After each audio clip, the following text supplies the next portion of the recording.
How's it going, everyone? James Lynch here for OddsChecker US, doing my breakdown of Saturday night's UFC Vegas 15 main event, which goes down at the Apex in Las Vegas, featuring Curtis Blaydes taking on former heavyweight title challenger Derrick Lewis.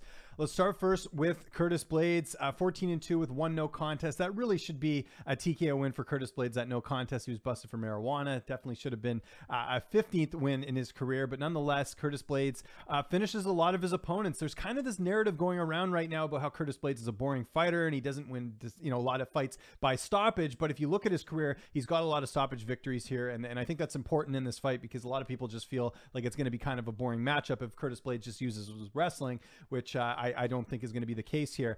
Curtis Blaydes, he's 29 years old, 6'4" with an 80-inch reach. Derrick Lewis is 35 years old, 6'3" with a 79-inch reach. So Derrick Lewis a little bit older, and Curtis Blaydes will have the height and reach advantage in this fight. I'm going to keep this simple for you guys. I think if Curtis Blaydes is able to utilize his wrestling in this fight, which he likely will, he's probably either going to win a decision or a late stoppage in this fight, because I just see him being the much better athlete than Derrick Lewis. Now look, Derrick Lewis has knockout power. We've seen him knock out a lot of guys that just aren't easy to knock out, including Alexander Volkov, someone Curtis Blaydes fought in his last fight. Derrick Lewis was able to finish him, albeit it was a last-minute stoppage win for Derrick Lewis in that fight a couple of years ago. But still, Curtis Blaydes I think is a really tough test and a very bad style matchup for Derrick Lewis, because Curtis Blaydes I think is faster. I think he's the better wrestler, and I think he will be able to control Derrick Lewis on the ground. Now look, Curtis Blaydes has 2 losses in his career, are both in the UFC, and they're both against Francis Ngannou. How did he lose those fights? By knockout. Now, Derrick Lewis has knockout power as well. I wouldn't say he has the type of power that a Francis Ngannou has, but still, it is one of the ways I think Derrick Lewis can win this fight, is if he does go out there and starch Curtis Blaydes, potentially finishing him